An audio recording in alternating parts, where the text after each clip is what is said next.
마샬 브루스 매더스 3세, 이름만 보면 어디 뼈대 있는 집 자제 같지만 실제 그의 부모님은 같은 밴드에 있던 철부지로 이른 나이 결혼해 1972년 에미넴을 낳았는데요. 어머니 데비의 말로는 에미넴을 낳자마자 남편 폭력이 심해져 바로 별거에 들어갔다가 아기가 3살이 됐을 때 결국 이혼을 했다고 합니다. 그의 아버지는 이혼하고 바로 샌디에고로 가서 다른 분과 애 둘을 낳고 새살림을 시작하는데요. 그렇게 에미넴은 아빠가 없이 자라게 되고 부모에 대한 원망도 이때부터 시작됩니다. 에미넴은 자라면서 아빠가 보고 싶었는지 아빠한테 편지를 보내기도 했는데요. 서운하게도 보낼 때마다 반송이 됐다고 합니다. 가끔은 아빠가 집에 전화를 올 때도 있었는데 그때 자기를 바꿔달라는 소리를 한 번도 안 했대요. 자기 아들이랑 통화 한번 해줄 수 있는 걸. 에미넴은 이게 그렇게 속상했다고 합니다. 재밌는 건 그렇게 연락이 안 되던 분이 막상 자기 아들이 뜨니까 먼저 연락을 해온 건데요. 에미넴은 당연히 연락을 피했고 아빠는 연락이 계속 씹히니까 아예 한 언론사를 통해 아들한테 공개 편지를 써버립니다. 안녕 아들, 너 아기 때 내 품에 쏙 안겨 있었는데 아빠 기억 못하지? 넌 내가 너랑 너네 엄마를 버린 줄 알지만 그건 사실이 아니야. 이 편지를 통해 진실을 알려줄게. 그리고 이어진 내용은 그건 엄마를 통해 들은 것과는 다른 얘기가 담겨 있었는데요. 아빠 말로는 에미넴이 막 돌을 넘겼을 때 퇴근하고 집에 오니까 애랑 와이프가 사라져 있었답니다. 그래서 6주간이 둘을 찾으러 다니다 결국 자기 아들 얼굴 한번 못 보고 일방적으로 이혼 통보를 받았다 하는데요. 이후엔 1년 정도 더 추적을 했으나 현실적인 여건으로 결국 포기할 수밖에 없었다고 합니다. 이게 영화였다면 아마 계속 둘을 쫓았겠지. 하지만 영화랑 현실은 달라. 직장 가서 일도 해야 되고 돈도 벌어야 되잖아. 그리고 나 하늘에 맹세코 너한테 편지 한 통 받은 적 없다. 그저 아빠가 널 얼마나 생각하는지만 알아줬으면 좋겠어. 그럼 보면 연락 줘. 사랑해. 아빠가. 물론 이 편지에는 자신이 아들 돈을 보고 연락한 게 아니란 말이 여러 번 강조돼 있습니다. 뒤늦게 아들이 뜨고 나서 연락한 이유는 그간 행적을 몰랐기 때문이라는데요. 하지만 이미 늦었죠. 진실이 뭐건 아들이 정작 필요로 할 때 코빼기도 보이지 않던 아빠. 에미넴은 이런 아빠를 평생 증오하게 됩니다. 이후 여러 곡에서 아빠는 디스를 당하고 하늘나라에 가서도 디스를 당하죠. 이게 2020년 공개된 곡인데 항상 이 아빠에 대한 디스를 보면 자기를 만나주지 않던 그 서운함을 많이 표현해요. 아마 아빠가 좀 더 용기를 내서 다가주길 바랬던 게 아닐까 싶기도 하고, 그렇게 에미넴은 엄마랑 단 둘이 유년 시절을 보내게 됩니다. 엄마가 어떤 분인진 몇 가지 에미넴 얘기로 추측할 수 있는데요. 저희 엄마는 남친이 많았어요. 마약도 오지게 했죠. 그래서 감정기복도 심했어요. 그의 엄마는 히피 성향이었다고 알려진 만큼 제대로 된 직업 한번 가져본 적이 없다는데요. 제가 15이 되니까 엄마가 그랬어요. 야, 너도 나와서 일 좀 하고 여기 돈 좀 보태라. 싫으면 집 나가든가. 그렇게 전 일을 하게 됐고 제가 벌어온 돈의 대부분은 엄마가 가져갔습니다. 에미넴네가 얼마나 가난했냐면 사는 집이 트레일러였습니다. 심지어 거기 살 형편도 안 돼서 길어야 1, 2년, 짧으면 몇 달에 한 번씩 이사를 다녔다고 해요. 그렇게 떠돌이 생활을 거듭한 모자는 에미넴이 10대가 됐을 때 결국 디트로이트에까지 밀려오게 됩니다. 한때 미국의 3대 자동차 공장이 모두 있던 제조업의 중심가도 같던 이곳은 70년대 석유 파동과 심각한 노사 갈등을 겪으며 공장 대부분이 해외로 이전한 몰락한 도시가 됐는데요. 여기는 자동차 도시인 만큼 도시계획도 자동차 위주로 이뤄져서 도심과 외곽의 경계가 특히 뚜렷했다 합니다. 그래서 도심에는 흑인 노동자들이 외곽엔 그들을 피해 이주한 여유 있는 백인들이 살았다는데 이 두 계층을 나누는 도로가 바로 그 유명한 에일마일 로드였다고 해요. 에미넴 모자는 그렇게 일 없는 흑인 노동자들만 남은 텅 비어버린 디트로이트에 자리를 잡게 됩니다. 여기 사람들이 백인을 반겨줄 리가 없죠. 에미넴은 혹독한 신고식을 치르는데요. 한 번은 한 놈이어서 얼굴을 갈기고 총을 겨누더라고요. 전 제 신발을 두고 튀었습니다. 걔네가 그걸 갖고 싶은 줄 알았거든요. 근데 다음날 맞은 곳에 가보니까 신발이 그대로 있었다고 합니다. 그래서 이때 깨달았다고요. 얘네가 나한테 뭘 뺏으려는 게 아니구나. 그냥 백인이라서 때린 거구나. 이 일 말고도 그냥 동네 흑인들한테 많이 맞았다고 하죠. 심지어 학교에서도 폭행이 이어졌는데요. 그 중에서도 제일 심하게 괴롭힌 게 이놈인데 에미넴이 얼마나 당했는지 얘 이름만 나오면 이를 바득바득합니다. 화장실에서 소변을 보는데 갑자기 패질 않나. 한 번은 눈뭉치로 머리를 때려서 혼수 상태에 빠지기도 했다는데요. 이렇듯 에미넴의 10대는 가난과 폭력의 무방비로 노출됐지만 그렇다고 항상 어둠만 있던 건 아닙니다. 바로 그의 곁엔 엉클 로니가 있었기 때문이죠. 로니는 삼촌이지만 나이가 2달밖에 차이 안 나서 사실상 친구로 지낸 분인데요. 에미넴은 로니 덕에 처음 힙합도 들어보고 랩이란 걸 알게 됩니다. 에미넴이 이분을 얼마나 좋아했냐면 떠돌이 생활을 할 때도 로니만큼은 꼭 만났다고 하죠. 같이 만나서 랩 데모 테이프도 만들고 그렇게 에미넴 삶에 숨통을 튀게 한 분이었는데 가슴 아프게도 로니는 여자친구 문제로 1991년 권총 자살을 하게 됩니다. 로니가 떠나고 이 시궁창 같은 현실에 랩은 더 소중해졌는데요. 에미넴은 본격적으로 눈에 불을 켜고 연습을 했다고 합니다. 원래 만화가를 꿈꿨을 정도로 스토리텔링엔 자신이 있었는데 8학년 때부턴 매일 사전을 읽어가며 랩의 쓸 단어를 연구했다고 하죠. The word orange doesn't rhyme with anything. And that kind of pisses me off because I can think of a lot of things that rhyme with orange. What rhymes with orange? Orange, 4-inch, door hinge, and storage, and ate porridge with George.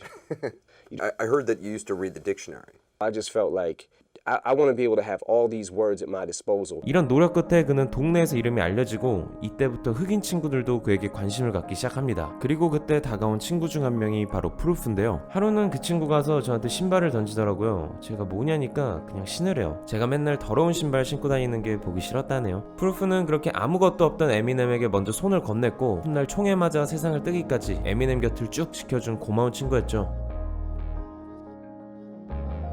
이때 둘은 다른 친구들과 랩 그룹을 결성하지만 에미넴이 가장 재능을 보인 곳은 역시 랩 배틀 경연장이었습니다. 당시 미국은 메인스트림 힙합 씬에 대응해 지역별로 각자의 언더그라운드 문화가 생겨났는데 디트로이트엔 유독 랩 배틀 문화가 발전했다고 합니다. 에미넴도 출세를 위해 디트로이트 랩 배틀의 성지 힙합샵에 뛰어들죠. 그렇게 배틀 래퍼로 능력을 뽐내고는 96년 대망의 첫 데뷔 앨범도 발매하게 되는데요. 앨범은 들어볼 것도 없이 망했습니다. 왜냐면 애초에 이 동네 DJ들은 에미넴을 래퍼로 쳐주질 않았거든요.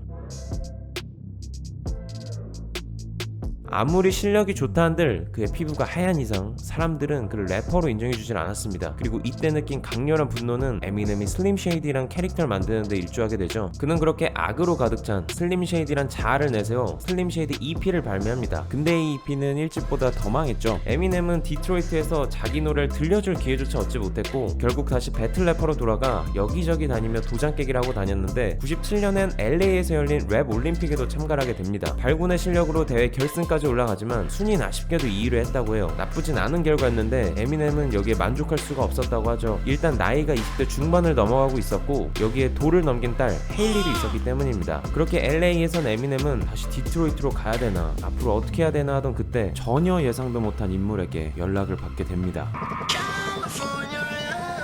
서부의 제왕이자 명실상부 힙합신 최고의 프로듀서죠. 닥터 드레한테 콜이 온 건데요. 당시 드레는 데스로를 나와 지미 아이오빈의 인터스코프와 손을 잡고 자신의 레이블 애프터매스를 차린 상태였습니다. 랩 올림픽이 한창이던 당시 인터스코프의 한 인턴이 거기서 에미넴을 지켜봤고 가서 데모 테이프 좀 하나 달라고 했대요. 그리고 에미넴이 건네준 게 슬림 쉐이드 EP였는데 이게 인터스코프를 통해 지미 아이오빈한테 넘어가고 그게 자연스레 드레한테까지 간 겁니다. 드레가 이걸 듣자마자 완전 뻑갔다고 하죠. 하지만 일이 쉽게 풀리진 않았습니다. 인터스코프 내부에서도 백인 래퍼에 대한 반대가 심했다고 하는데요. 하필 당시 드레도 내놓는 앨범이다 실패해서 사내 입지가 좋지 못했다고 합니다. 하지만 드레는 이미 에미넴의 가능성을 봐버렸죠. 인터스코프랑 계약이 끊어지더라도 얘는 꼭 잡아야겠다 싶었답니다. 에미넴은 그렇게 드레의 작업실로 가는데요. 이때부터 저희가 알고 있는 전설이 시작됩니다. 둘이 처음 만난 날 만난 지 몇 분도 안 돼서 드레가 켠 비트에 에미넴이 3초 만에 뱉은 게 My Name Is였다고 합니다. And he just went, Hi, my name is. My name is. What? My name is.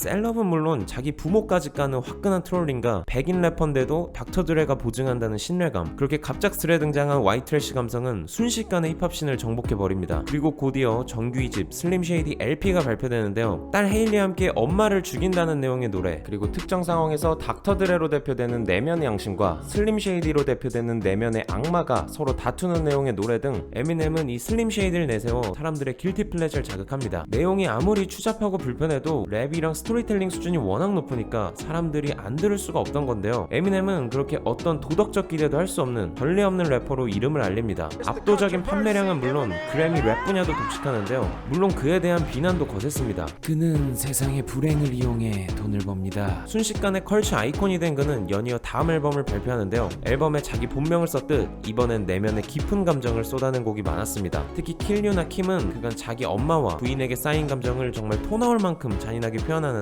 가사를 윤리적 잣대로 보자면 에미넴은 당연히 폐륜 쓰레기지만 역설적이게도 이만큼 에미넴 미학을 잘 보여주는 곡은 없다고 생각합니다. 이 밖에도 리얼 슬림 쉐이디에선 당대 아이돌들을 죄다 후려치죠.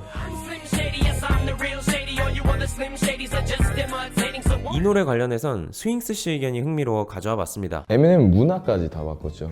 제일 큰 것 중에 하나는 미국도 한때 아이돌 시장이 되게 커지려고 했었거든요. 근데 에미넴이 너무나 많은 그런 장르에 있는 사람들을 싫어하고 대놓고 까다 보니까 그게 미국에서 자리를 잡지 못했던 이유가 제가 볼 때 에미넴인 것 같아요. 이 앨범엔 에미넴식 스토리텔링의 정수라 불리는 스탠도 수록돼 있죠. 광결인 팬 스탠이 에미넴한테 계속 편지를 보내는데 시간이 지나도 답을 안 해주니까 나중엔 에미넴 가사를 따라 자기 여친을 트렁크에 넣고 차를 물에 빠뜨립니다. Dear Slim, I wrote you, but you still ain't calling. I left my cell, my pager, and my home phone at the bottom.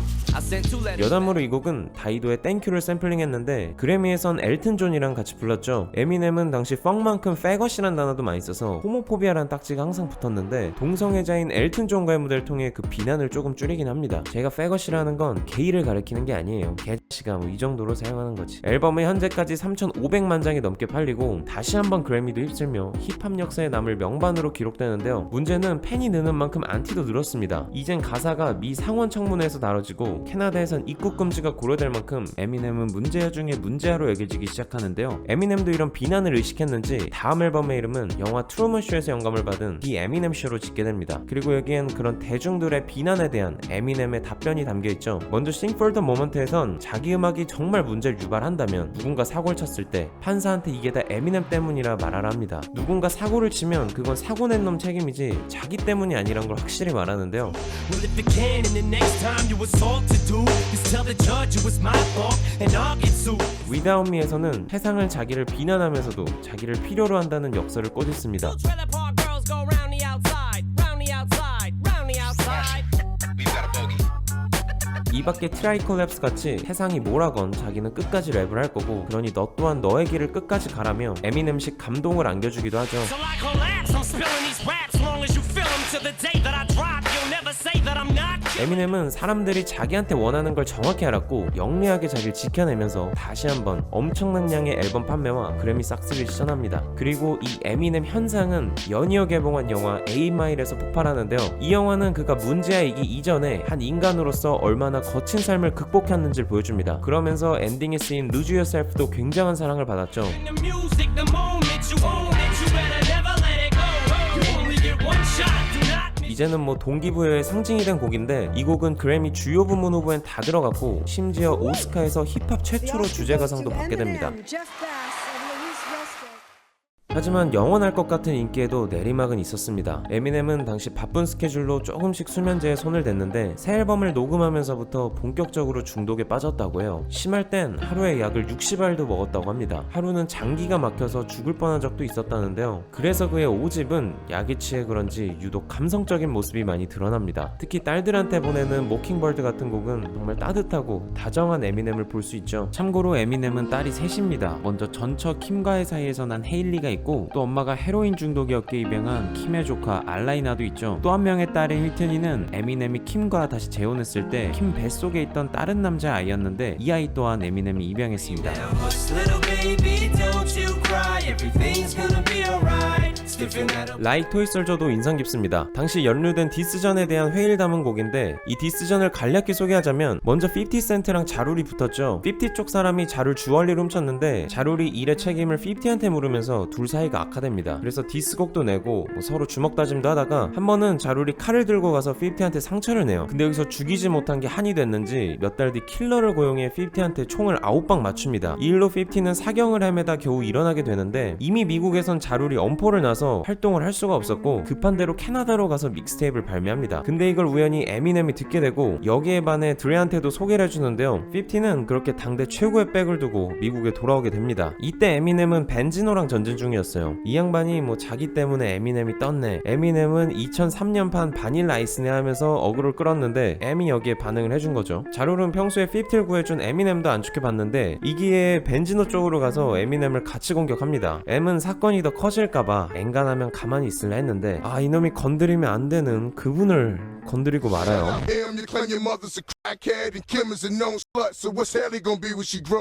에미넴은 선을 넘었다고 판단 이후 여러 차례 디스곡을 통해 자룰의 커리어를 아예 박살내는데요. 라이크 토이 솔저는 이 디스전 후에 남은 씁쓸함을 노래한 곡입니다. Still knowing that it could pop off at any minute. 저스트루짓에선 이번엔 에미넴이 실수를 하죠. 지금은 무죄 판결을 받았지만 당시엔 핫한 이슈였던 마이클 잭슨의 아동 성추행 논란이나 성형 의혹 등을 뮤비랑 가사에 끌고 와 마구 놀려댔는데요. 마이클 잭슨은 특히 흑인들한텐 더 소중한 존재라 BET에서 아예 이 뮤비를 상영 금지해버립니다. 에미넴은 이에 웃자고 한 거라 했지만 마이클 잭슨이 훗날 불쾌함을 표하면서 많은 마잭 팬들에게 비난을 받게 되는데요. 앙코르는 이렇게 어그론 잘 끌었지만 앨범이 음악적으로 사랑받진 못했습니다. 에미넴은 죽어가고 있다, 예측이 가능하다, 디스와 조롱 등 대중들은 같은 패턴의 지루함을 느꼈고 에미넴은 이후 더 깊은 중독에 빠지며 기나긴 슬럼프에 빠지는데요. 2005년 투어에서는 유럽 스케줄을 취소하고 재활원에 들어갑니다. 그리고 이어진 2006년은 더 힘들었는데요. 애증의 연인 킴과는 2001년 이혼 후 2006년 두 번째 식을 올리지만 3달도 안 돼 이혼을 하게 되고 무엇보다 그의 베프 프루프가 총에 맞고 사망하게 됩니다. 일도 사랑도 우정도 다 망가진 그는 모든 걸 놓은 채 방황을 일삼았고 이때 폭식도 심해져 살도 많이 쪘는데 동그래졌다고 해서 이때 별명이 M&M이었죠. 에미넴은 이 고통을 벗어나기 위해 무진장했었다고 합니다. 그리고는 5집 발매 후 5년 뒤 새 앨범과 함께 다시 대중 앞에 서게 되는데요. 이젠 웃기는 음악이 아닌 계속 찾게 되는 음악을 만들고 싶다며 보다 성숙해진 포부도 함께 말했습니다.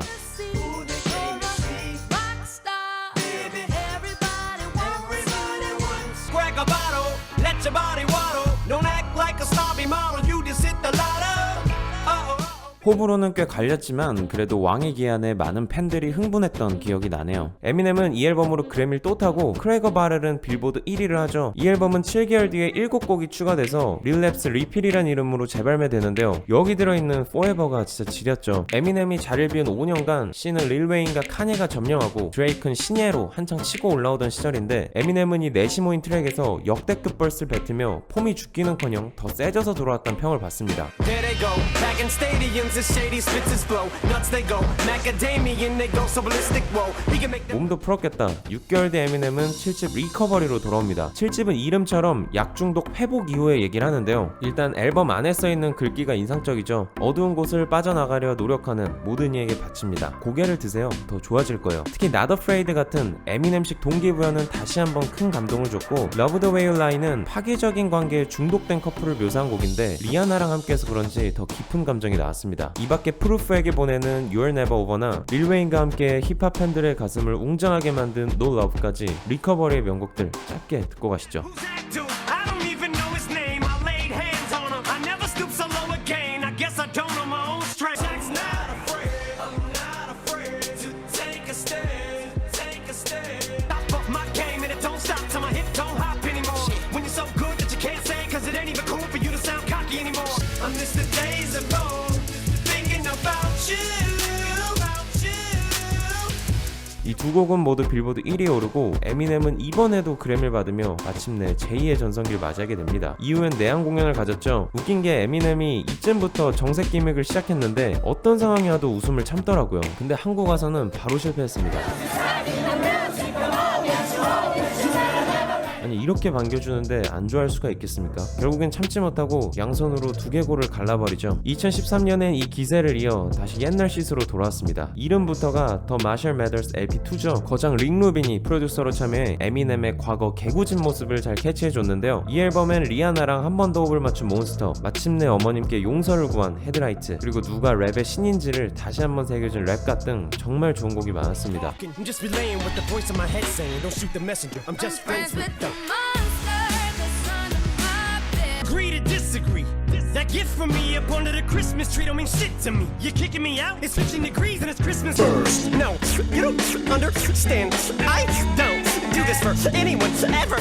Yeah, that ain't what they all said. I'll still be able to break a motherfucking table over the back of a couple of faggots and crack it in half. Only realized it was ironic. I was under aftermath after the fact. 에미넴은 이 앨범으로 또 그래미를 수상하는데요. 릭 루빈은 같이 작업을 하면서 40이 넘었어도 여전히 랩에 집착하는 그의 자세에 반했다고 합니다. 이후엔 BET 사이프에서 트럼프를 디스하는 스톰을 공개하죠. 소름 돋는 디스에 팬들은 다음 앨범을 손꼽아 기다렸지만 아쉽게도 이어진 9집은 에미넴 커리어에서 가장 아쉽다는 평이 많았습니다. 그는 존재하지 않는 자신과 경쟁 중입니다. 옛날 락을 그냥 통샘플로 쓴 게 촌스럽단 말도 많았고 또 팝스타를 피처링으로 많이 썼는데 이게 랩이랑 겉돈다는 평도 많았습니다. Rakim, Pac, Big, James, Todd Smith, and I'm not Prince.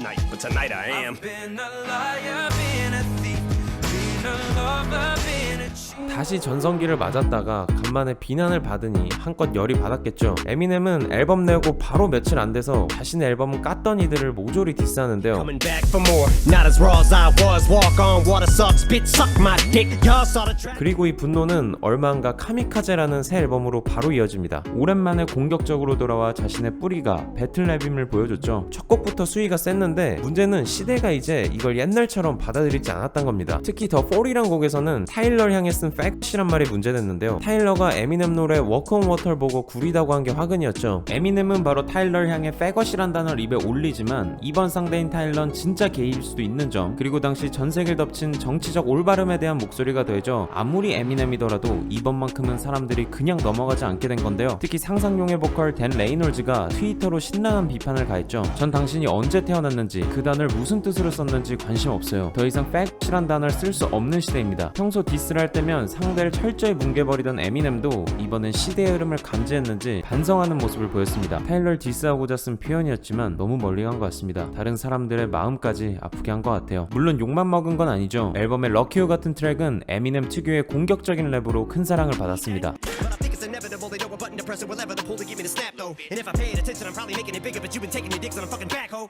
2020년 신을 앞둔 에미넴은 또 한 번 신작을 발매합니다. 여전히 갈증이 있던 것 같아요. 발매를 앞두고 인스타를 통해 이번 건 좀 집중해서 들어달라는 걸 보면 그가 얼마나 음악만으로 인정받고 싶어 하는지를 알 수 있죠. 이 앨범은 또 한 번 빌보드 앨범 차트 1위라면서 에미넴은 10개 연속으로 빌보드 앨범 차트 1위를 기록한 최초의 아티스트가 됐습니다. 이번 건 영화 감독 알프레드 히치콕이 참여한 1958년 앨범에서 영감을 받았습니다. 특히 주스 월드와 함께한 가칠라는 큰 사랑을 받았죠. I'm beginning to feel like I'm mentally ill. I'm a killer, be killed. I'm a killer, be the vanilla gorilla. You're bringing the killer within me out of me. You don't wanna be the enemy of the demon who in me. 곡도 뮤비도 당시 가장 트렌디한 사람들과 함께했는데 이질감이 전혀 없는 걸 보면 에미넴은 정말 대단한 것 같습니다. 이 앨범엔 리아나에 대한 사과도 들어있죠. 과거 본인이 한 실언을 뒤늦게라도 바로잡으려 한 건데요.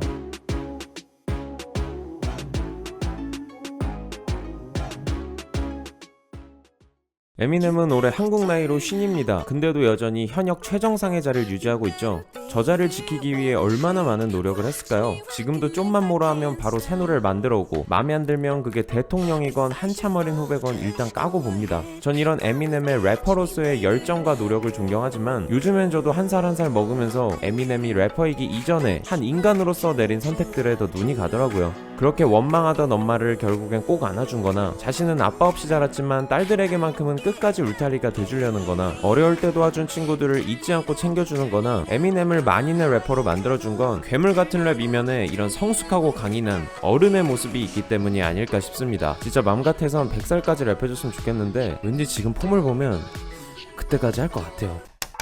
구독을 통해 팝에 관한 흥미로운 이야기 함께 나누시죠. 감사합니다.